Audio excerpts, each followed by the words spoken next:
This is a Calamondin fruit.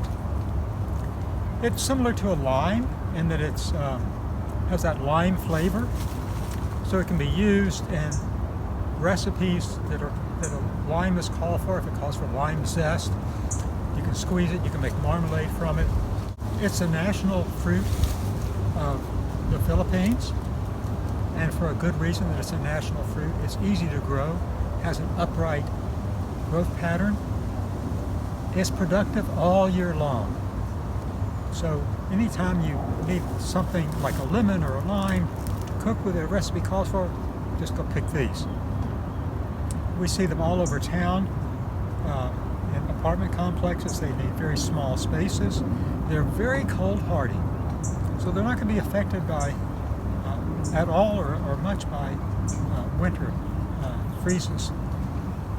And this tree is in our neighbor's yard. I can just reach over the fence, grab it. We have another one in our yard that doesn't have fruit on it. Right now it's not old enough to have fruit.